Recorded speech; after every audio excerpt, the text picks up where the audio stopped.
네, 앞뒤 옆에 분과 한번 인사하겠습니다. 참된 예배자가 됩시다. 이렇게 인사하겠습니다.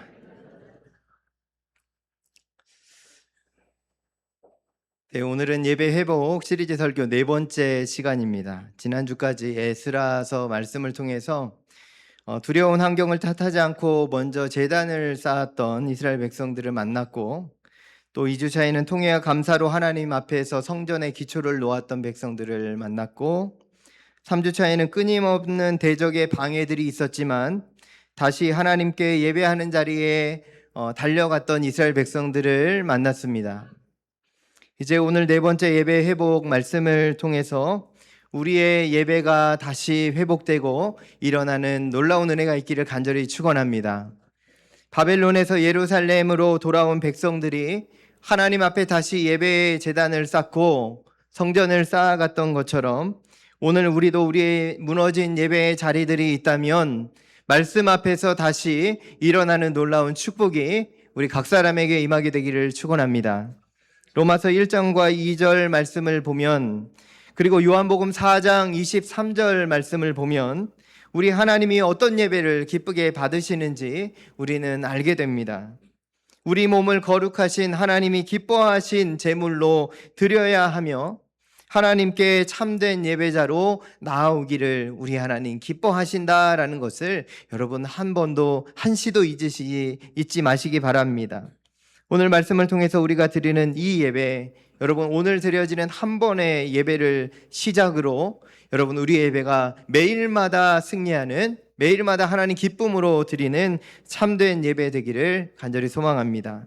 그러면 여러분, 참된 예배가 무엇입니까? 참된 예배는 우리의 몸을 하나님께 온전히 드리는 영적인 예배다라고 할 수 있는데, 사도 바울은 로마서 12장 1절에서 이렇게 말씀합니다. 같이 한번 읽습니다. 그러므로 형제들아, 하나님의 모든 자비하심으로 너희를 권하노니 너희 몸을 하나님이 기뻐하시는 거룩한 산 제물로 드리라. 이는 너희가 드릴 영적 예배니라. 아멘. 여러분, 그러므로라는 표현에 주목해 보십시오. 그러므로라는 접속사는 하나님이 그동안 베풀어 주신 은혜와 예수님의 십자가의 구속의 은혜로 의롭다 해주신 하나님의 그 은혜를 이제 기억하면서 감격함으로 우리가 나아가야 된다라는 연결 접속사입니다. 지옥불에 떨어져 죽을 수밖에 없었던 우리, 죄인 되어 죽을 수밖에 없었던 우리를 값없이 하나님이 은혜로 구원하여 주셨으니 우리는 마땅히 하나님 앞에 기쁨으로 감사로 예배하고 찬송해야 된다는 것입니다. 우리 자신을 마땅히 하나님께 드리는 우리 모든 예배의 자리가 되기를 소망합니다. 그냥 들어와 앉아 있는 것이 예배가 아니요, 우리의 죄를 사하시고 구원하신 우리 하나님에 대한 감격으로 달려오는 것이 우리의 예배다라는 것입니다. 여러분, 구약시대의 제사장들은 짐승을 죽여서 제단에 각을 떠서 올렸죠. 피해 제사를 드렸습니다. 짐승은 스스로 제단으로 올라갈 수 없기에 짐승을 끌고 오는 자가 있고 죽여서 제단에 올리는 자가 있어야만 했습니다. 그런데 신약시대 이후로, 예수님 이후로 십자가의 구속의 은혜를 받은 모든 성도들은 이제 다르게 예배를 드리게 되었다라는 것입니다. 우리는 짐승의 제사를 드리는 예배자가 아니라 이제 우리의 몸을 기꺼이 하나님께 드리는 거룩한 산 제물로 드리는 예배자가 되어야 된다라는 것입니다. 여러분, 예배의 자리로 오늘 달려오실 때 우리의 마음이 어떠했습니까? 그저 예배 시간 됐으니까 달려가서 예배 드려야 됩니까? 아니에요. 우리가 제물되어, 우리가 거룩한 산 제물되어 하나님 앞에 드려지는 시간이 바로 이 예배의 시간이다라는 것입니다. 여러분, 나의 세상의 욕망과 욕심을 주님 앞에 다 내려놓으시기 바랍니다. 하나님이 나를 구원해 주신, 하나님이 나를 자녀 삼아 주신 그 은혜만으로 여러분 주님 앞에 달려오시기 바랍니다. 감격하십시오. 감사하십시오. 하나님, 그것만으로 내가 감사합니다. 그것만으로도 하나님 찬송합니다. 우리가 고백하며 나아오는 심령 되길 원합니다. 여러분, 알래스카의 술록을 사냥하는 이야기를 들으신 적이 있습니까?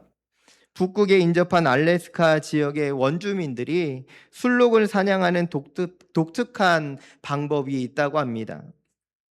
그것은 날카로운 칼날에 술록들이 좋아하는 동물의 피를 흠뻑 바르고서 그것을 술록들이 지나는 지점에 칼을 세워놓는다라는 것입니다.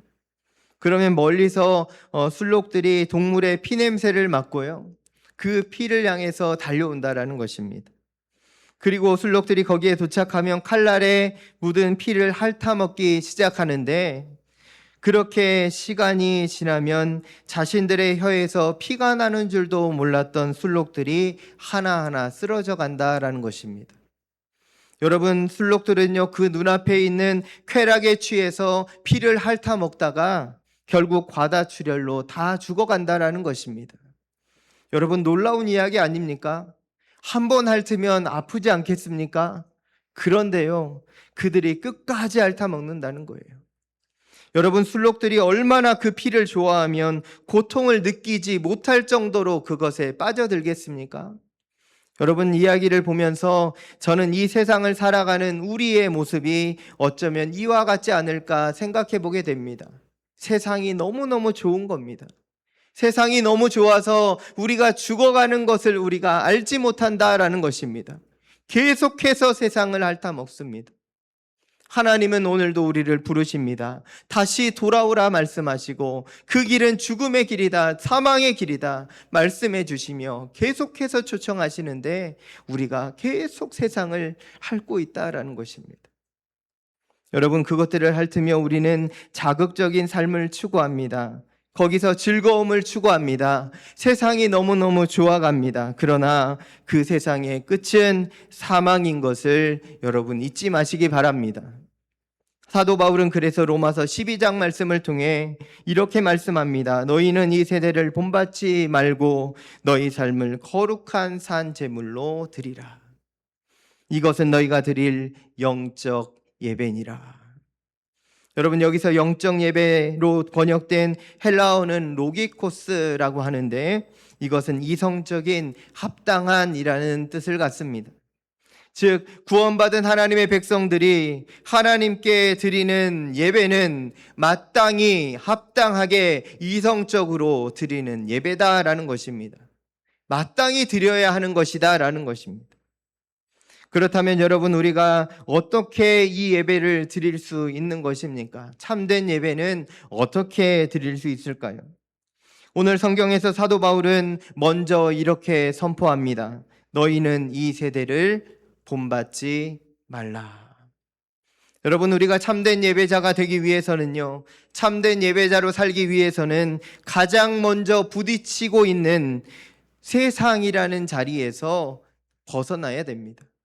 여러분, 죽음으로 벗어난다는 것이 아니고요, 세상을 이기는 자가 되어야 된다라는 것입니다. 여기서 본받다라는 말, 헬라어 단어는 쉬스케 마티조라고 하는데 이것은 틀에 갇히다, 어떤 모양이나 유행을 맹목적으로 쫓다라는 뜻입니다. 여러분, 원어적 의미를 되살려서요, 이 말씀을 다시 직역해보면 이렇습니다. 이 세대의 틀에 맞추지 말라라는 것입니다. 이 세상의 가치관에 너희의 삶을 맞추지 말라라는 것입니다. 여러분, 오늘도 우리는 세상의 틀에 우리를 맞추고 있지 않습니까? 세상의 성공 지향주의의 틀에 우리가 맞춰가고 있고, 물질 만능주의의 틀에 우리가 맞춰가고 있고, 자기 중심적인 틀에 맞춰가고 있는 것이 우리의 삶의 모습이 아니냐라는 것입니다. 그런데 오늘 성경은 우리에게 말씀합니다. 쉬스케 마티조, 세상의 틀에 너희를 맞추지 말라라는 것입니다. 여러분, 거대한 역주행이라는 글을 제가 읽었습니다. 이야기는요, 연어에 대한 이야기인데요, 한번 들어보시기 바랍니다. 북태평양의 깊은 바다에는 연어들이 참 많이 살고 있다고 합니다. 태평양의 많은 먹이들을 먹으면서 연어들은 2년, 3년, 4년 동안 덩치를 키우게 되는데요. 때가 되면 이제 연어들이 차가운 해류를 따라서 다시 자신이 태어났던 고향의 강으로 돌아온다는 이야기입니다. 이것을 한마디로 말해서 모천회귀라고 하는데요. 이것은 연어들에게 거부할 수 없는 본능입니다. 다 가지고 있다라는 거죠. 그날부터 연어들의 철저한 역주행이 시작됩니다. 연어들은요, 그 엄청난 거리를 거슬러 올라가게 되는데 그 길이 여러분 순탄치 않다라는 것입니다. 태평양의 넓은 바다를 떠나서 이제 강어기로 들어서는 순간부터 연어들에게는 수많은 난관들이 있다라는 것입니다. 거세게 내려오는 물줄기를 따라서 여러분 거슬러 올라가는 것만 해도 얼마나 힘든 일인지 모른다라는 이야기입니다.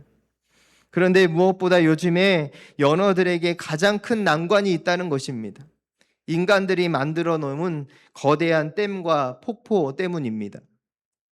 그 길을 지나야 자기가 태어난 강으로 갈 수 있기 때문에 여러분 댐에서 내려오는 물을 보신 적 있습니까? 수직 낙하하는 수십 미터로 떨어지는 물을 연어들이요 거슬러 올라간다는 거예요. 그 길을 넘으면 또 엄청난 일이 있습니다. 연어의 귀환을 노리고 기다리는 맹수들이 기다리고 있습니다. 그럼에도 불구하고 연어들은 그 모든 위기를 돌파해내며 거대한 역주행을 한다라는 것입니다. 그렇게 고향으로 돌아온 연어가 자신이 태어났던 그 모천에다가 물가에 조용히 알을 낳게 되는데 그렇게 태어난 생명들에게 자신의 몸을 또한 다 내어주고 삶을 마감한다라는 이야기입니다. 여러분, 저는 이 글을 읽으면서 이것이 바로 세상을 거스르는 예배자의 모습이 아닐까 생각해 보았습니다.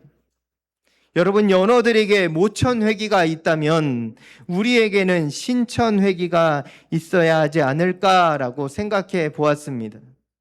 여러분, 신천회귀, 하나님 신 하늘천 돌아올 회 돌아갈 귀. 여러분, 신천회귀 들어본 적 있으십니까? 들어본 적이 없으실 겁니다. 왜냐하면 제가 만들어낸 신조어이기 때문입니다. 신천회귀, 그런데 여러분 이것이 우리에게 있어야 되지 않겠습니까? 우리는 하나님의 자녀요 하나님의 백성으로 이 땅에 보내졌지만 하나님께로 돌아가야 하는 자들이기에 우리는 신천회귀의 마음이 있어야 된다는 것입니다. 세상의 조류에 그저 휩싸여가는 존재가 아니라 하나님을 향하여 오늘도 내일도 거슬러 올라가는 하나님의 백성들 다 되시기를 축원합니다. 주일 한번 예배당에서 예배 드린 것이 만족이 아니라 우리의 모든 삶이 하나님께로 거슬러 올라가는, 우리 하나님을 향하여 달려가는 귀한 예배자들 다 되시기를 축원합니다. 그렇다면 여러분 어떻게 세상을 거스르며 살 수 있겠습니까?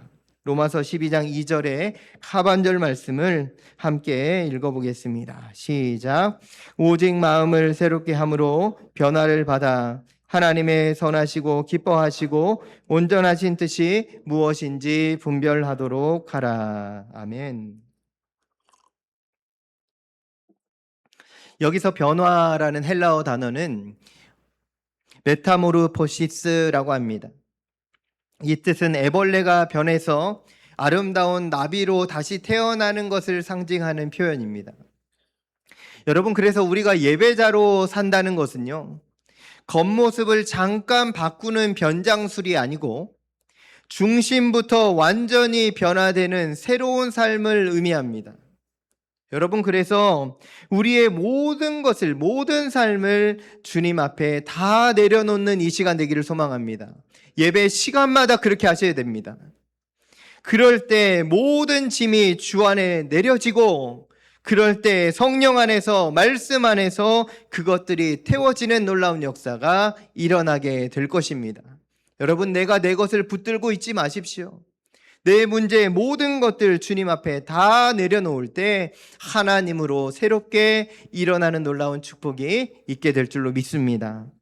여러분, 요즘 목회자들 사이에서요, 중요한 목회적 이슈로 떠오르고 있는 주제가 하나 있는데 그것이 바로 일터 선교입니다.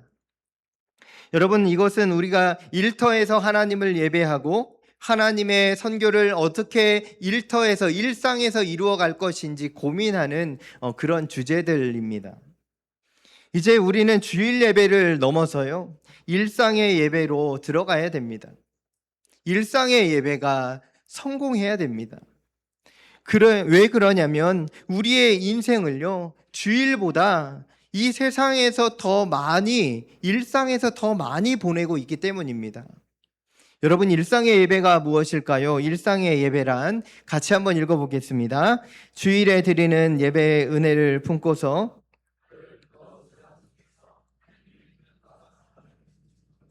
성실하게 실천적으로 살아가는 삶을 말합니다. 네, 제가 한번 정리해 본 건데요. 일상의 예배는요, 월요일부터, 아니 주일 예배 끝나고부터 연결되어지는 일상의 모든 삶을 예배로 드리는 것입니다. 세상 사람들이 보기에 여러분 미련하고 어리석어 보여야 됩니다. 세상 사람들이 볼 때요, 지혜롭게 보이면요, 세상적으로 잘 사는 것 아니겠습니까? 그런데 세상 사람들이 보기에 조금 이상해 보여야 맞지 않겠습니까? 예수 믿는 사람들 좀 다르다. 예수 믿는 사람들은 좀 별나다. 그런 얘기 들어야 되지 않겠습니까? 여러분, 하나님이 보시기에 좋은 것, 하나님이 보시기에 선한 것, 하나님 기뻐하시는 그것을 우리가 따라가는 믿음의 성도들 다 되시기를 소망합니다. 여러분, 예를 들어서요, 직장에서 불이한 타협을 요구받을 때가 있습니다. 이것은 청년들이 요즘에 많이 고민하는 주제이기도 한데요. 그럴 때 우리는 두 마음이 생기게 됩니다. 하나는 이번만 내가 잘 넘어가면, 이번만 눈 감고 딱 지나가면 내가 승진할 수도 있고 내가 성공할 수 있을 것 같아. 또 다른 생각은요, 아니야, 이거는 하나님이 기뻐하시는 방법이 아니야. 하나님 앞에서 원하시는 정직과 성실로 내가 살아가야 돼 라는 두 마음이 생긴다라는 것입니다. 여러분, 여기서 여러분은 두 가지 중에 무엇을 선택하시겠습니까? 아니, 무엇을 선택하면서 지금까지 살아오셨습니까? 오늘 성경은 말합니다. 이 선택의 기로에서 너희는 하나님을 택하라는 것입니다. 하나님이 기뻐하시는 것을 택하라라는 것입니다. 세상의 계산을 여러분 뛰어넘어 보십시다. 세상을 두려워하지 말고 하나님을 바라보십시다. 그것이 여러분 우리가 행해야 할 예배자의 모습이다라는 것입니다. 비로소 그럴 때 우리의 하나님께 드리는 예배가 성공할 수 있다라는 것입니다. 여러분, 이것은요, 어려운 일입니다. 쉽지 않습니다. 적어도 우리 힘으로 하려고 하면요, 안 됩니다. 절대 못 합니다. 그러나 하나님께 우리의 삶을 드리며 성령님 의지하며 나아갈 때 여러분 우리의 삶에 이러한 놀라운 일이 펼쳐지게 될 줄로 믿습니다. 이제 마지막으로 요한복음 4장 말씀에서 우리는 참된 예배에 대해서 한번 생각해 보려고 합니다. 여러분, 참된 예배가 무엇입니까? 앞서 살펴보았던 로마서 12장의 말씀과 요한복음 4장의 말씀은 굉장히 긴밀하게 연결된 말씀입니다. 오늘 예수님께서 요한복음 4장 23절에서 이렇게 말씀하십니다. 아버지께 참되게 예배하는 자들은 영과 진리로 예배할 때가 오나니 곧 이때라. 아버지께서는 자기에게 이렇게 예배하는 자들을 찾으시느니라. 아멘. 지금 예수님을 만난 이 여인은요, 수가성에 사는 여인인데 예배드리는 장소 가지고 고민하고 있었던 여인입니다. 그 당시에 자신이 살고 있는 사마리아 사람들은요, 뭐라고 말하냐면 그리심산에서 하나님을 예배해야 된다고 말하고 있고, 유대인들은 예루살렘에 있는 시온산에서 예배 드려야 된다고 말하고 있는 거예요. 여러분, 당시에 이스라엘 사람들은요, 예배의 본질이 아니라 예배의 장소와 형식에 갇혀서 살아가고 있음을 이 말씀에서 보게 됩니다. 여러분, 예배를 어디서 드려야 되는 것입니까? 여러분도 각자가 가진 생각이 있으실 거예요. 예배는 여기서 드려야지. 여러분, 맞습니다. 교회에서 예배당에서 예배 드리는 건 맞지만 여기서만 드리는 것이 아니다라는 것입니다. 예배는 언제나 어디서나 드려야 됩니다. 지금 예수님은요, 그 공간, 시공간을 뛰어넘으시며 진정한 예배에 대해서 말씀해 주신다라는 것입니다. 여러분, 참된 예배는 장소에 매이지 않습니다. 참된 예배는 성령 안에서, 진리 안에서, 말씀 안에서, 하나님 안에서 모든 자리에서 드리는, 하나님께 드리는 예배다라는 것입니다. 여러분, 하나님과 인격적인 만남을 가지십시오. 하나님을 매일마다 찾으십시오. 예수님의 구속의 은혜를 매일마다 기억하십시오. 그리고 하나님의 은혜를 사모하며 매일의 삶을 살아가십시오. 그럴 때 여러분, 일상의 예배의 자리가 열려지게 될 줄로 믿습니다. 예배 드리고 세상으로 들어가서 세상의 방식으로 사는 것이 아니고 여러분, 세상을 거슬러 올라가는 믿음의 성도들 되시기를 축원합니다. 여러분, 오늘은 우리가 광복절 기념 예배를 드립니다. 80년 전 하나님께서 우리나라와 민족을 일제의 억압 가운데서 건져주셨고 해방의 빛을 우리에게 비춰주셨습니다. 주권 없는 백성들의 서름을 씻어주셨고 다시 자유를 노래하며 하나님을 예배할 수 있도록 하나님 인도해 주셨습니다. 우리는 그 하나님의 은혜를 결코 잊어서는 안 됩니다. 여러분, 도산 안창호 선생님의 이야기가 있는데 이야기를 한번 들려드리겠습니다. 어느 날 도산 안창호 선생님이 감옥에 수감되게 되었는데 간수들이 안창호 선생에게 이렇게 물었다는 것입니다. 당신은 이런 고문을 당하고도 어찌 절망하지 않습니까? 지금 조선 땅이 독립될 가능성은 전혀 없어 보이는데 당신은 무엇을 믿고서 그렇게 당당합니까? 라고 질문했다는 거예요. 그러자 안창호 선생이 이렇게 대답합니다. 내가 지금 비록 쇠사슬에 매여 있고 나의 조국은 어둠 가운데 있지만 내 마음속에 독립된 조국의 불길이 활활 타오르고 있습니다. 내가 낙심치 않으며 내가 독립을 위하여 계속 열심을 내고 기도한다면 반드시 새로운 광명이 이 땅에 비춰지게 될 것입니다. 라고 이야기했다는 거예요. 여러분, 도산 안창호 선생님은요, 기독교인으로 알려진 독립운동가입니다. 그는 청년 시절에 서울의 구세학당에 들어가서 처음으로 예수님을 만났고 이후 기독교 신앙을 바탕으로 해서 계몽운동과 독립운동을 펼쳤던 믿음의 선진입니다. 그는 바쁜 일상을 보내면서도 늘 성경을 가까이 했고 기도하는 생활을 게을리하지 않았다라고 기록하고 있습니다. 여러분, 그가 또한 미국에 건너갔을 때는 미국 본토의 최초 한인교회인 상항 한국인 연합 감리교회, 지금의 샌프란시스코 한인연합 감리교회를 세웠던 사람으로도 잘 알려져 있습니다. 여러분, 비단 안창호 선생뿐만이 아니라 우리나라 독립을 위하여 헌신했던 많은 분들이 여러분 다수가 기독교인인 것을 여러분 기억하셔야 됩니다.